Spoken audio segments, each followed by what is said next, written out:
Hey there, visual learners. Welcome back to VL Podcasts. Today we're talking about something haunting the modern job market, ghost jobs. You may have heard of ghosting in relationships or even on social media, but what about ghosting in job listings? As strange as it sounds, it's becoming more and more common, even as the US labor market seems healthy on paper. Today our hosts will discuss about it in detail so that you can become aware of them and learn how to avoid them. You know what grinds my gears? Ghost jobs. And I'm not talking about jobs for ghosts. It is spooky season. Ghost employment should be high. I am talking about when companies post jobs that they have no intention of filling. And 1 in 5 hiring managers admits to doing this because they have growth metrics to meet. And so, lucky for everyone looking for a job, you get to waste your time putting all this effort into your application for a position that they are not actually hiring for. So to help you navigate the absolutely terrifying job market right now, your best bet is to apply for jobs that have been posted within 72 hours. And you can also go to the company website, go to their careers page, just take a little peek at all their other positions and how long they have been sitting there. If all of their other positions on their careers page have been up for multiple months, run, girl. You want to be the one that survives the horror movie, okay? So run from those ghosts. Finding a job can be a full-time job, but a new hiring trend is frustrating job seekers, and it could be wasting your time. News 5 senior reporter Megan Cloherty says these so-called ghost jobs are becoming commonplace on job sites and show no signs of disappearing. If you're actively looking for a job, sending out resumes, filling out applications, but you feel like you're being ignored or you just don't feel qualified for a job because you're not hearing back from any employers or recruiters, maybe the job you applied for doesn't exist. In 2024, 4 out of 10 American companies posted fake job listings, and this figure is alarmingly increasing. Tonight, one of the most influential online job recruitment and networking platforms is dealing with client complaints about ghost jobs. Ghost jobs. In a recent study, 8 out of 10 recruiters admitted to having posted fake job listings. 4 in 10 companies say they have posted a job listing this year that simply doesn't exist, while 3 in 10 say that they are currently advertising for a role that isn't real. And it is estimated that around 50% of all job listings posted online may be ghost jobs. Ever painstakingly perfect your resume and cover letter, only to find out the job you applied for didn't even exist? Ugh, the worst, right? It's definitely a disheartening experience. It's like getting tricked by a mirage. So today we're doing a deep dive on ghost jobs, those too good to be true postings you see that companies have absolutely zero intention of actually filling. And the worst part is they're way more prevalent than you might think.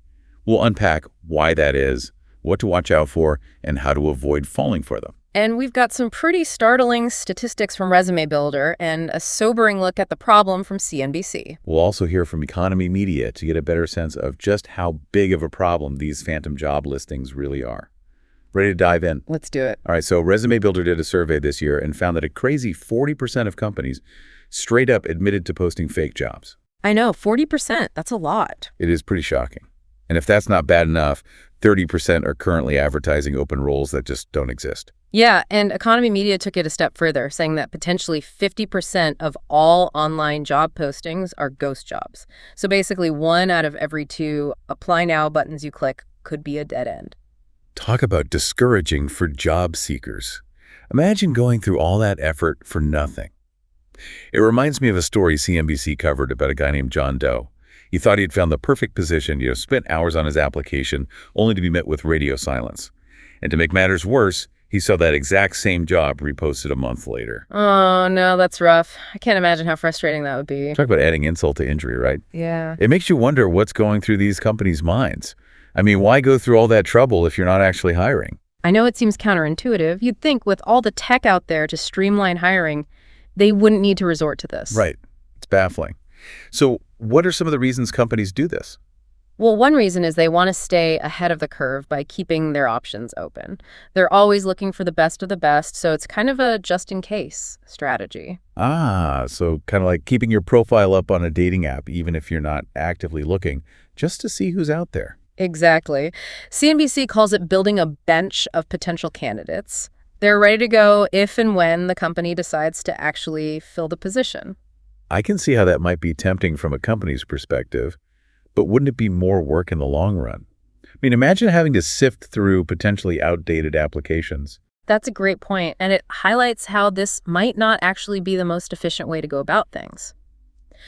But there are other more calculated reasons for creating these ghost jobs. So it's all about maintaining that image, Okay. even if it's not entirely accurate. Yeah, like putting on a good show, especially for investors. Exactly, making it seem like they're thriving and expanding. Exactly. They want to attract the best talent, of course, and maybe even psych out their competitors a little bit. Look at us, we're hiring. What are you doing? Yeah, something like that. And Economy Media pointed out that studies have actually shown a direct correlation between a company's perceived value and how many active job listings they have. So it's all a bit of a facade. Well, it's definitely misleading. And speaking of misleading, another reason for these ghost jobs is to conduct market research. So instead of paying for actual market research, they get to pick the brains of unsuspecting job seekers for free. It's true, and it's a pretty unethical practice when you think about it. By posting these fake jobs, they can figure out what the going rate is for certain positions, see what skills are in high demand. So basically a free focus group at the expense of job seekers' time and energy. Unfortunately, that's what it boils down to.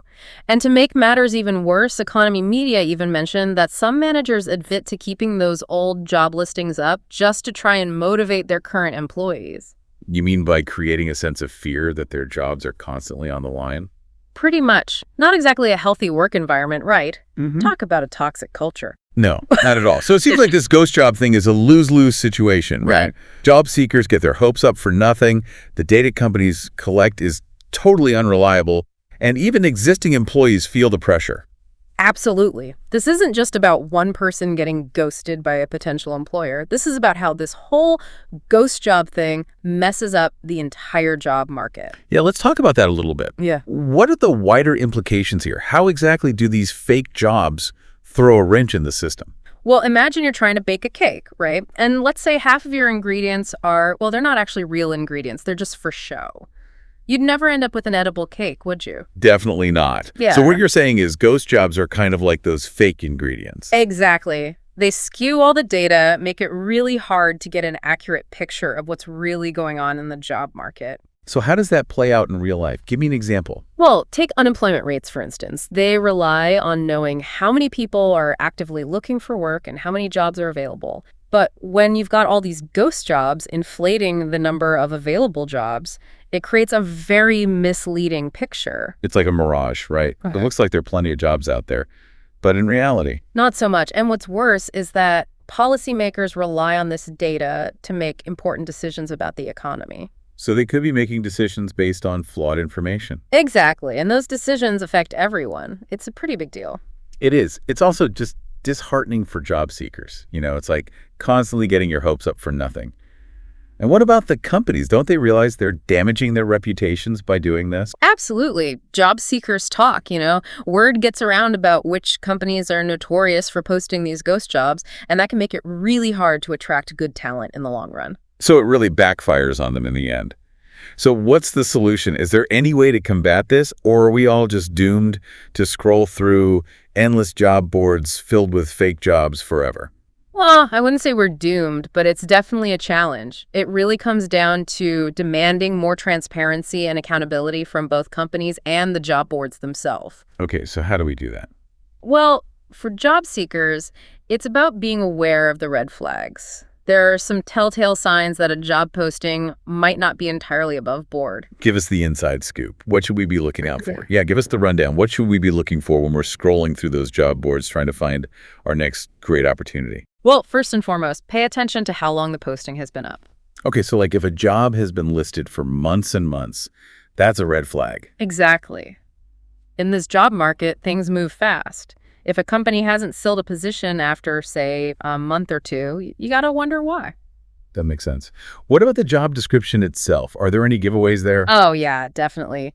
Keep an eye out for those super vague descriptions. Like, if it's so generic it could apply to a million different jobs, that's a little suspicious. So like seeking a highly motivated individual with excellent communication skills. Exactly. Or all those trendy buzzwords, rock star, ninja, guru.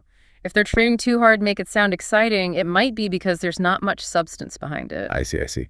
So vague language, over-the-top buzzwords, anything else? Well, if it feels like the description was just copied and pasted from a template, that's another warning sign. Like they didn't put any real thought into the specific role they're trying to fill. Exactly. And also pay attention to how many other positions the company is advertising.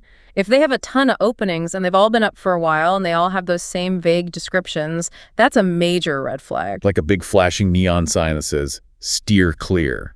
Pretty much. Oh, and here's a big one. Look at how many people have applied. If a job has thousands of applicants, the chances of you actually getting noticed are pretty slim. It's probably a black hole for resumes. So disheartening. Yeah. Okay, so we've covered the red flags. But how do we actually fix this problem?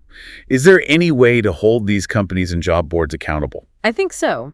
For starters, job boards need to step up their game when it comes to verifying these postings. They have a responsibility to make sure the jobs listed on their sites are actually real. Right. They need to be more than just a platform for posting. They need to be actively involved in ensuring the legitimacy of these listings. Absolutely. Maybe they could require companies to regularly confirm that a position is still open, like every few weeks or so. That way, outdated listings wouldn't just linger on there forever. That's a great idea. It would definitely force companies to be more mindful of what they're posting. Right. And as for the companies themselves, transparency is key. Even if they want to keep a listing up for a while to build a talent pool, they could at least be upfront about it. Like a little disclaimer saying, hey, we filled this position recently, but feel free to submit your resume for future consideration. Something like that. It's just about setting realistic expectations and not wasting people's time. Absolutely. It's about respect for everyone involved. Exactly. And, you know, it might not happen overnight, but the more we talk about this, the more aware people become, the more pressure it puts on companies and job boards to change their ways. So basically, we need to keep calling out these shady practices and advocating for a better, more transparent job market. Exactly. Don't be afraid to share your experiences, spread the word, and demand better. There are tons of great companies out there who are genuinely looking for talented people. Right. Don't let these ghost jobs get you down. Just arm yourself with information. Keep your eyes peeled for those red flags, and don't be afraid to trust your gut. Couldn't have said it better myself. So if you're on the job hunt right now, don't give up hope. Remember, knowledge is power. Yeah. And sometimes a little bit of skepticism is your best friend. For sure. And on that note, until next time, happy job hunting, everyone. And happy job hunting.